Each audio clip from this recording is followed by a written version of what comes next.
Roka skoro 5 godina nepravidno vođen i dan 24. se ukazuje kada, gde, kako i čime je došao službenog položaja sudija višeg suda u 10 godina zatvora, čime je sudija Milomir Kovač u svim fazama ovog slučaja kao on vraća da nastoje da izvrše uvid za zaštitu ljudskog dostojanstva kako samog Božidara, tako i njegovoj porodici koja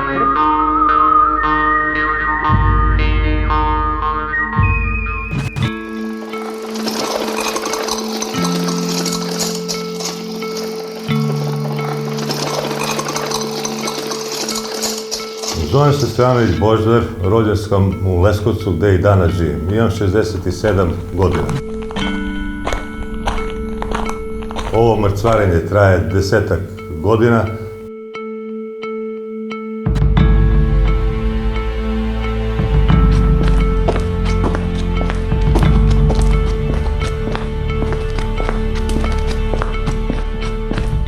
To može puno da se priča i čak i 24 sata, međutim ja bi to skratio.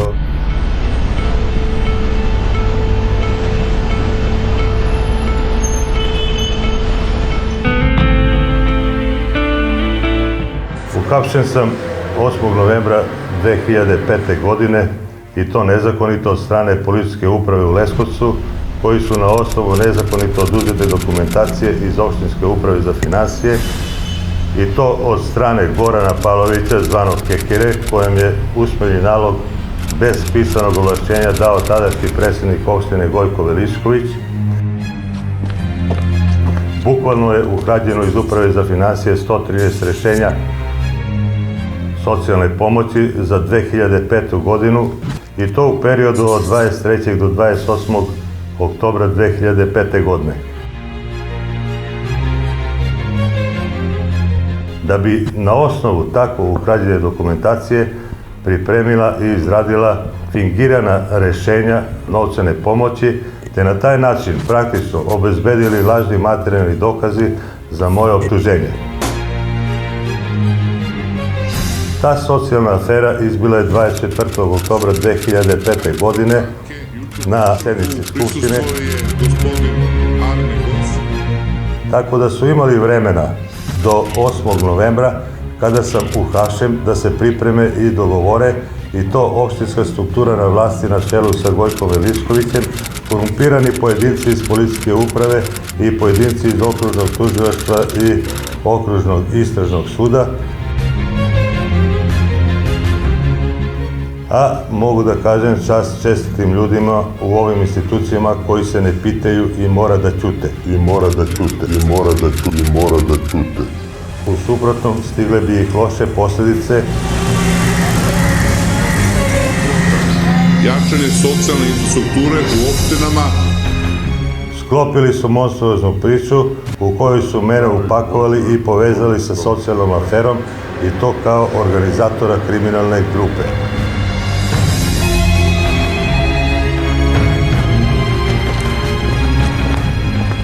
U policijskoj upravi tog dana, 8. novembra 2005. godine, obzirom da su znali da ja ne mogu biti falsifikator rešenja jednokratne novčane pomoći, niti organizator kriminalne grupe po svom mentalnom sklopu, jer me niko od njih ne pita gde sam izrađivao rešenja, kako sam došao do pečata predsjednika opštine.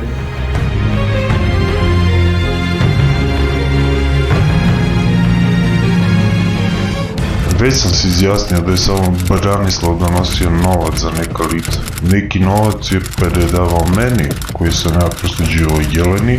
Međutim, nikakav drugi novac nisam uzimao od Jelene, niti od Slađane, niti od Marine.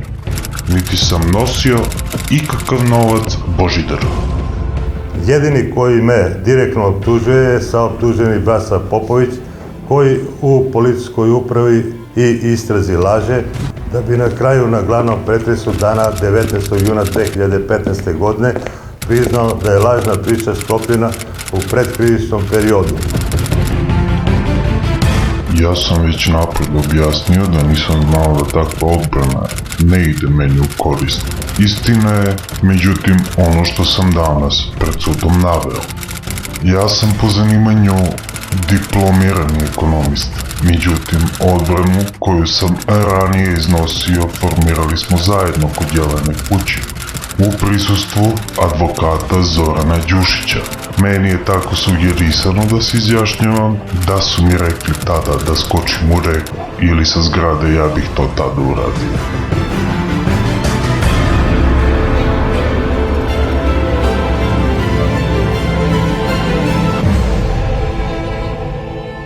Što se vidi iz zapisnika sa glavne rasprave od 19. juna 2015. godine.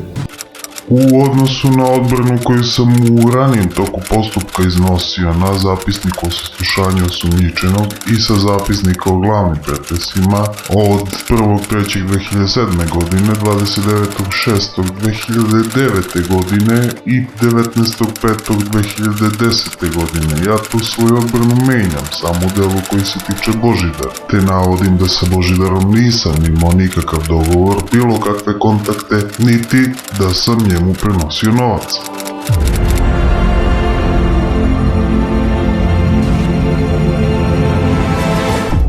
Bratislav Popović kaže da je u SUP-u i istrazi lagao da bi eventualno zaštitio također optuženu Jelenu Mitić, obzirom da su u to vreme bili u intimnim odnosima, što se vidi iz njihovih izjava datih u SUP-u i istrazi, kao i na glavnom pretresu.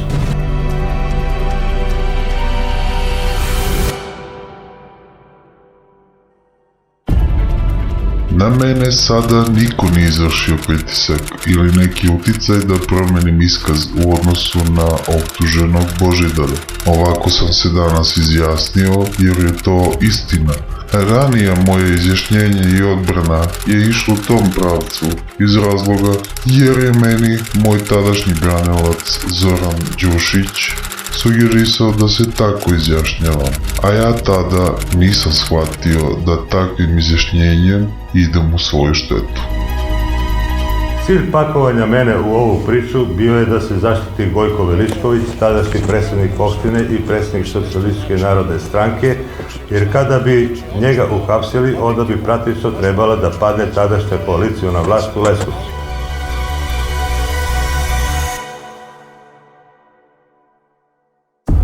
Međutim, po mojim informacijama iz Beograda došao je nalog da ne smije da padne vlast u Leskovcu, da se zaštiti Gojko Veličković, pa su za njega našli zamenu u meni, koji sam tada bio na nekoj funkciji, kako bi se praktično zatvorila ova afera i cela ta priča. Neposredno dan pre hapšenja, policijska uprava izvršila je 7. novembra 2005. godine pregled računara u kancelariji Bratislava Popovića, koja se nalazi u opštinskoj zgradi, i uzela izjavu od njegovog kolege iz kancelarije Slavoljuba Dimitrijevića. Tog dana u 9 sati došli su u kancelariju iz SUP-a, uzeli hard disk da bi ga pregledali, vratili hard disk u 13 časova istog dana.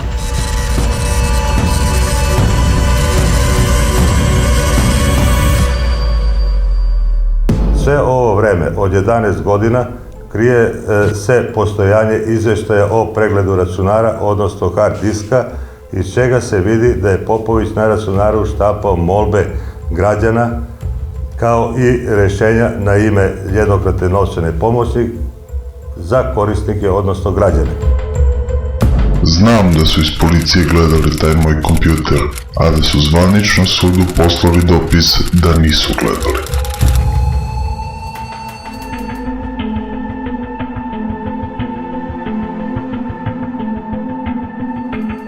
Također, samo 3 dana posle mog hapšenja, 11. novembra 2005. godine, načelnica Uprave za opšte poslove Ljiljana Mladenović oduzela je štambilj za prijem pošte u Upravi za financije.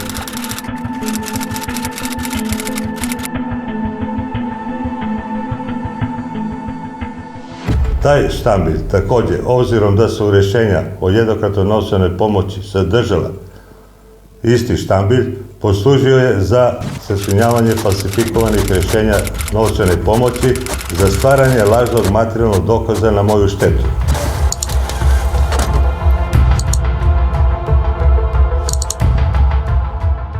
Obzirom da je u to vreme u predkrivičnom postupku od 17.10.2005. godine republički budžetski inspektor iz Ministarstva za financije Miša Mišić vršio kontrolu poslovanja budžeta, 1. novembra 2005. godine hteo je da na zahtev opozicije tadašnjeg opštinskog parlamenta izvrši kontrolu tekuće budžetske rezerve kao i rešenja o jednokratnoj novčanoj pomoći koja su isplaćivana iz ovih sredstava.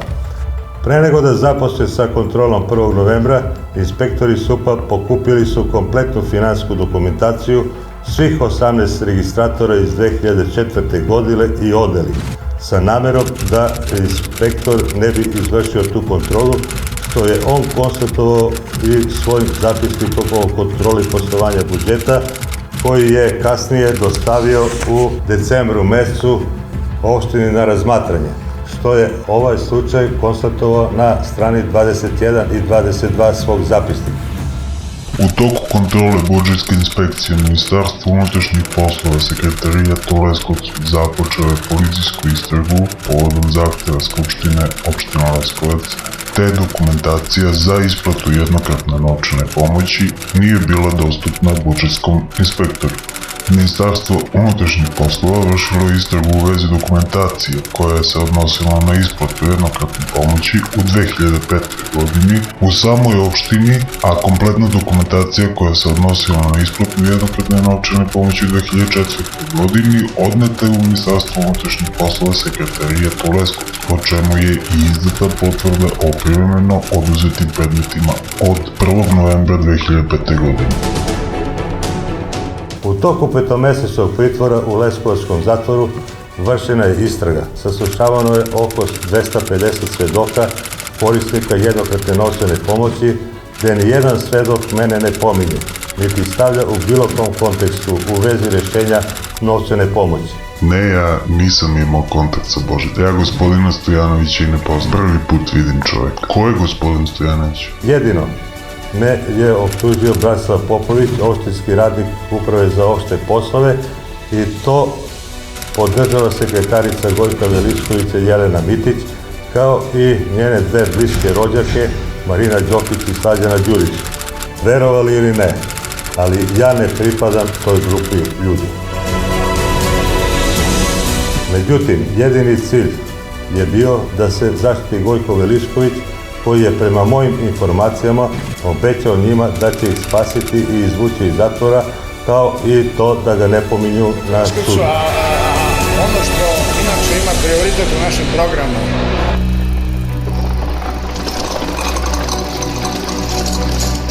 Prema tome, optužuje me Bratislav Popović da sam ja izrađivao rešenja u 2005. godini, da sam u večernjim časovima navodno biciklom išao po Leskovcu i sakupljao novac, odnosno da mi je on navodno predavao novac od pokradenih građana Leskovca preko rešenja jednokratne novčane pomoći, kojima je odobravana pomoć iz budžeta od 15 do 30.000 dinara, kojim građanima je ostavljano 3 do 10.000 dinara, a on i samo on navodno predavao Božidaru, to jest meni.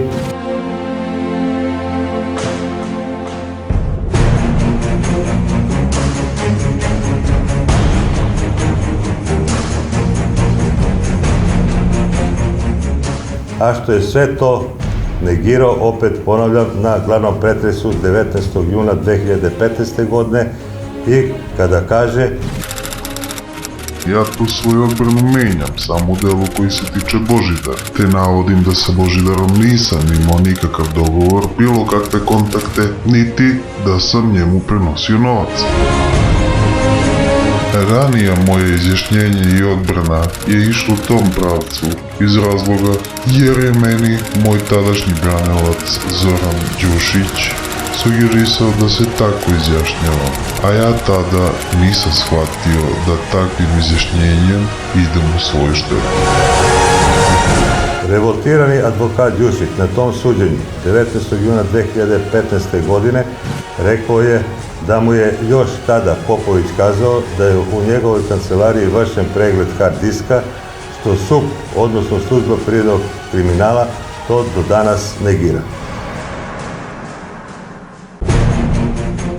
U vezi ovoga, na traženje suda, dostavljena je jedna beleška od 12. novembra 2008. godine u jednoj rečenici gde se kaže da policijska uprava nije vršila pregled računara i nikakav izveštaj nije sačinila, što je Bratislav Jovanović, inspektor u službi privrednog kriminala, telefonom u mom prisustvu 2007. godine izjavio Vladi Tošiću, tadašnjem šefu računarske službe, i priznao da je izveštaj u službi privrednog kriminala dostavljen i da se nalazi u navodno zaključenoj fioci jedne radnice koja je tada bila na porodiljskom bolovanju.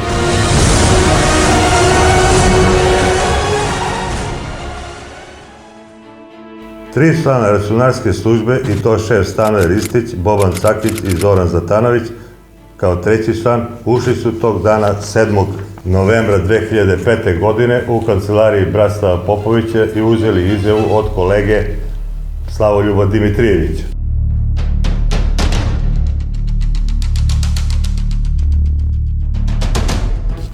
Posle petomesečne istrage, obzirom da tužilaštvo nema nijednog materijalnog dokaza da bi me optužilo, istražni sudija 9. maja 2006. godine donosi naredbu o grafološkom veštačenju 93 rešenja novčane pomoći iz 2005. godine. Međutim, tu se javlja 92 rešenja iz 2005. godine i jedno rešenje iz 2004. godine. Naredbu daju naručenom veštaku za grafološko veštačenje Ljubanu Lončareviću iz Beograda, koji posle mesec dana, 6. juna 2006. godine, donosi nalaz i mišljenje u kome kaže da je najverovatniji falsifikator potpisa Gojka Veličkovića svih 93 rešenja Božidar Stojanović. Blitz.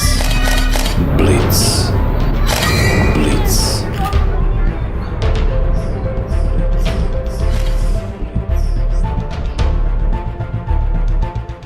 Mi smo i ranije verovali da je ključna figura u ovom slučaju upravo Stojanović. Iz ovoga proizilazi da su sve pare odlazile kod njega, a ako on progovori, znaće se cela istina o tome gde su završile opljačkane pare iz budžeta. Jer je meni moj tadašnji branilac Zoran Đušić sugerisao da se tako izjašnjavam.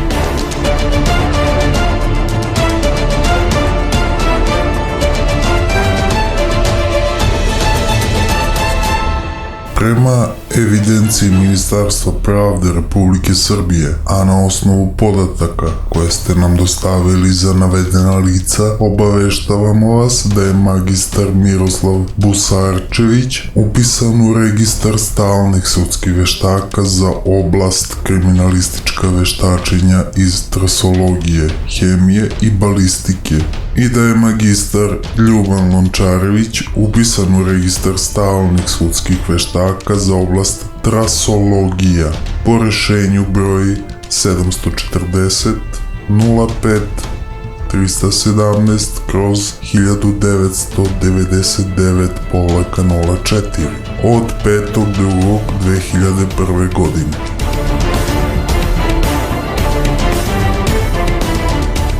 Od Ministarstva pravde i lokalne samouprave, čiji je ministar dr. Vladan Batić bio u to vreme, dobijamo rešenje po kojem je pod istim brojem i pod istim datumom magistar Ljuban Lončarević upisan u registar stalnih sudskih veštaka za oblast grafoskopija.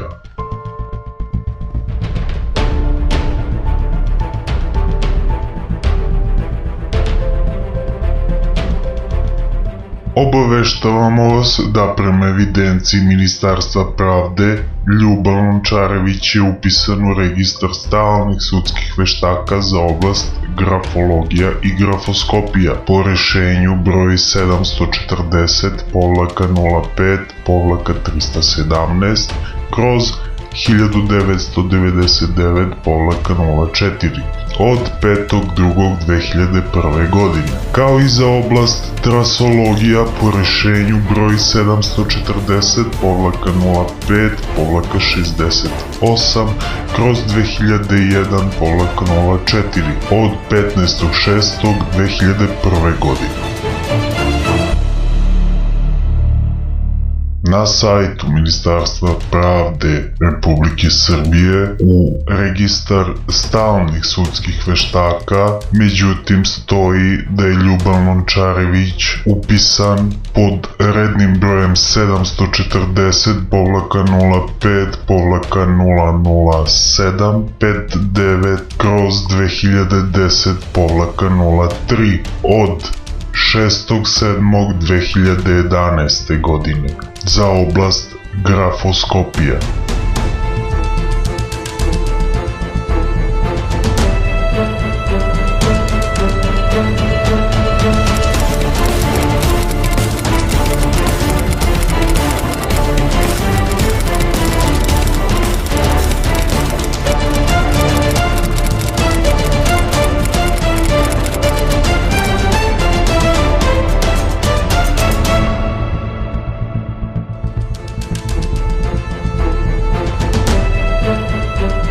Odbija se predlog optuženog Božidara Stojanovića i njegovog advokata Aleksandra Pavlovića da se izvrši ponovno veštačenje od strane veštaka grafoskopije i ponovno veštačenje od strane veštaka ekonomske struke, a ovo iz razloga što ponovna veštačenja nisu potrebna.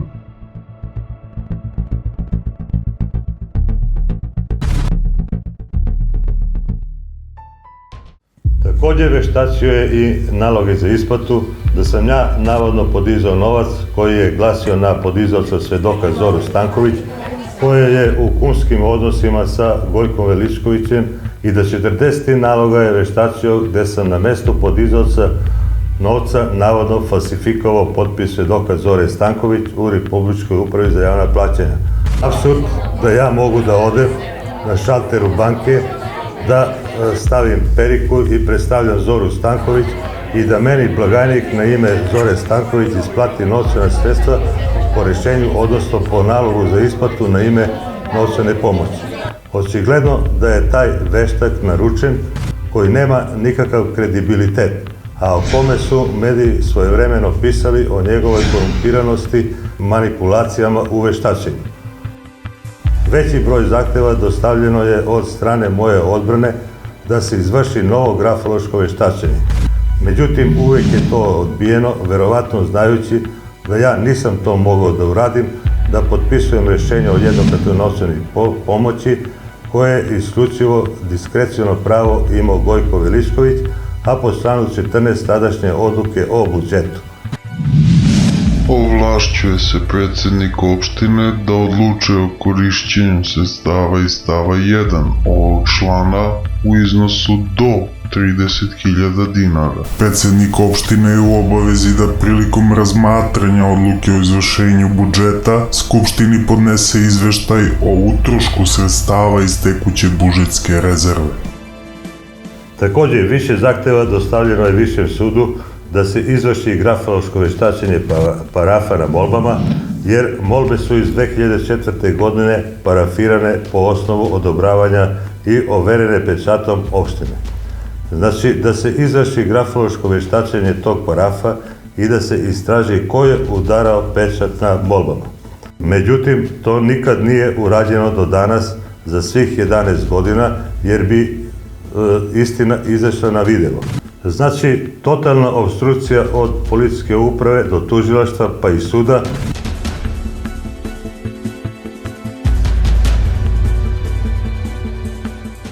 Kada je u policijsku upravu na čelu bio Nenad Stojković, koji je posle toga raspoređen na drugo radno mesto Na čelu službe privrednog kriminala u policijskoj upravi bio je Vladimir Žugić, koji je poslije toga unapređen u načelnika, odnosno šefa kriminalističke policije.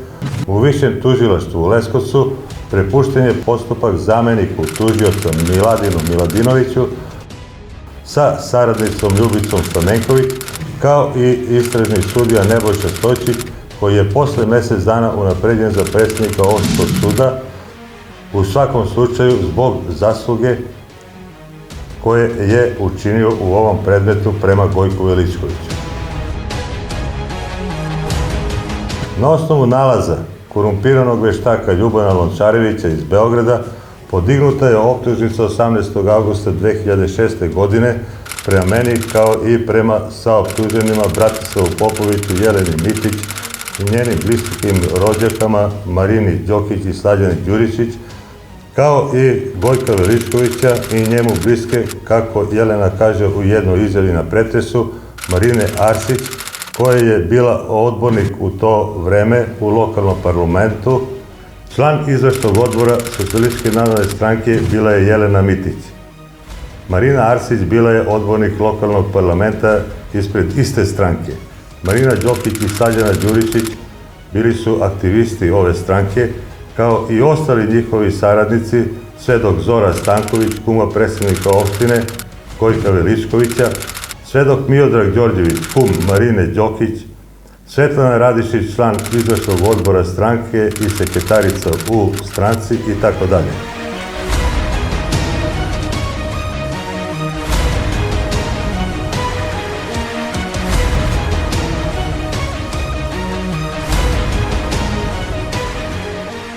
Nema praktično nikakvog materijalnog dokaza osim nelegitimnog nalaza veštaka Ljubana Lončarevića i izjave Popovića da sam ja izrađivao rješenja i da je on jedini meni predavao novac za potrebe političke partije Socijalističke narodne stranke Gojka Veličkovića. Obzirom da je kasa Socijalističke narodne stranke bila opljačkana i prazna početkom 2004. godine, kako to izjavljuje Bratislav Popović, pa je trebalo da se popuni partijska kasa preko rješenja novčane pomoći. Mogu da kažem, niti sam tada bio, niti sam sada član bilo kakve političke stranke, niti sam u to vreme znao gdje je sedište te stranke, a ostali saoptuženi su bili članovi i simpatizeri. Karakteristično je također da je u periodu od januara do polovine maja mjeseca 2004. godine urađeno 115 spornih, tj. falsifikovanih rješenja jednokratne novčane pomoći, što je kontradiktorno u izjavi u SUP-u i istrazi Bratislava Popovića, koji me direktno tereti da sam ga navodno u mjesecu aprilu 2004. godine pozvao u svoju kancelariju da mu predložim da se putem rješenja jednokratne novčane pomoći obezbede novčana sredstva za popunu prazne kase Socijalističke narodne stranke, čiji je predsjednik bio Gojko Veličković. Potpuni apsurd. Banalni primjer. Mogu da iznesem. Ubiješ čovjeka u aprilu, a taj isti čovjek 4 mjeseca ranije, to jest januara iste godine, je mrtav. To znači da je ova kriminalna grupa i pre aprila mjeseca 2004. godine vršila zloupotrebe sa rješenjima jednokratne novčane pomoći, odnosno faksimilom Gojka Veličkovića i pečatom opštine. Postoje očigledne činjenice da je u 2003. godini bilo zloupotrebe sa rješenjima jednokratne novčane pomoći od strane saoptuženih. Tako je Jelena Mitić u toku 2003. godine realizovala 7 rješenja jednokratne novčane pomoći, Marina Arsić 4 rješenja, Marina Đokić 2 rješenja,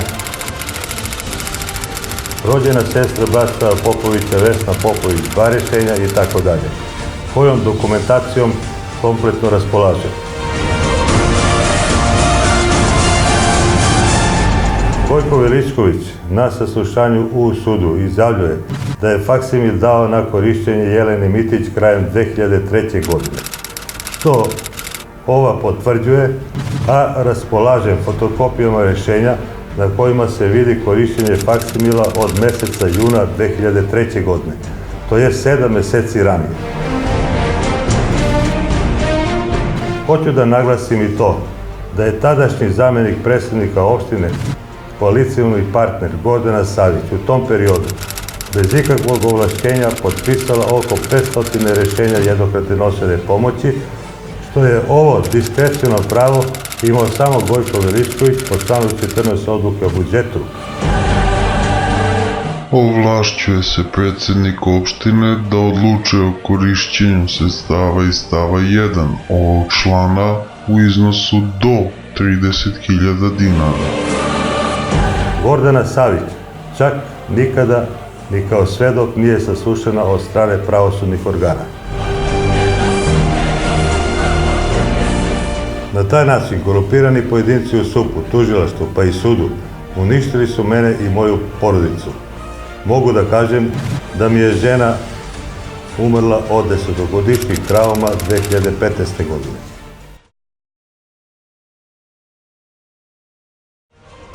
U ovom sudskom procesu koji je trajao celih 10 godina, pokušavajući da iznesem istinu, postupajući, sudija je uvek to zaustavljao, povišenim glasom prekidao, ni slučajno nije mogla da izađe istina na videlo. Medijska javnost bila je isključena, zabranjeno im je da dolaze i da prisustvuju raspravi. Više desetina mojih zahteva i moje odbrane bili su odbijeni i da se izvrši novo grafološko veštačenje potpisa Gojka Veličković, da se izvrši veštačenje parafa na molbama i da se obezbede original nalozi za isplatu, gde je finansijski veštak Mladenka Todorović iz Turekovca vršila finansijsko veštačenje ovih rešenja, gde se u njenom nalazu 70% rešenja jednokratne novčane pomoći na osnovu opisa elemenata iz rešenja ne slaže sa opisom u nalazu.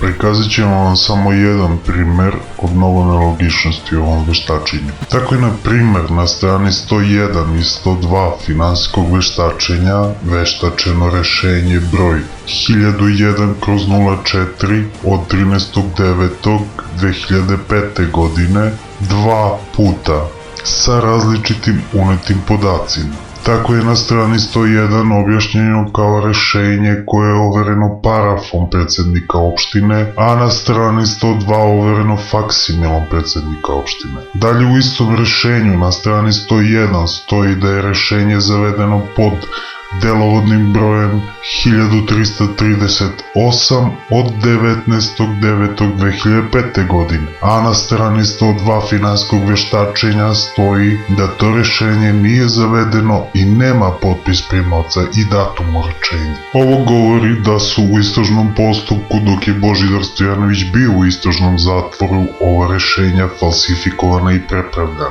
da bi se dobio lažni materijalni dokaz da se optuži Božidar i da je finansijski veštak Mladenka Todorović imala kod sebe i falsifikovana rešenja koja nisu obuhvaćena u sudskom procesu. Podsjetimo se oduzetog pečata iz Uprave za finansije. Viši sud u Leskovcu 2011. godine donosi presudu i izriče kaznu od 10 godina zatvora i sa optuženima takođe.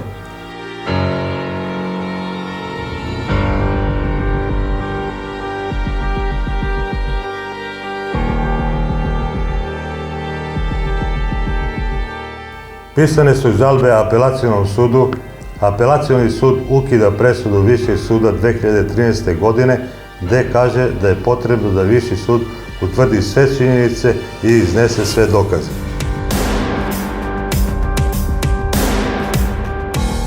Viši sud izriče kaznu od 6 godina zatvora 2016. godine, a apelacioni sud u Nišu, opet bez ikakvih obezbeđenih činjenica i istražnih radnji, doneo je odluku na kažnjavanje od 5 godina zatvora i naknade navodno prisvojene imovinske koristi.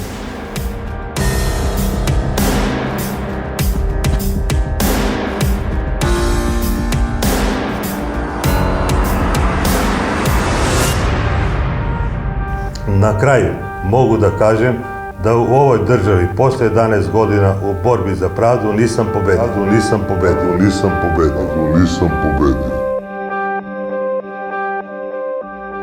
Obzirom da ovaj proces od početka ima političku pozadinu, to potvrđuje da je politika jača od pravde, da opštinska struktura ne samo u policijskoj upravi, višem tužilaštvu i višem sudu, već i lokalna opštinska koaliciona vlast ne dozvoljava da istina izađe na videlo, jer je ta struktura na vlasti i sad, koja je bila i 2005. godine, te bi svi oni tadašnji manipulatori i štićenici ondašnjeg režima imali izvesne reperkusije.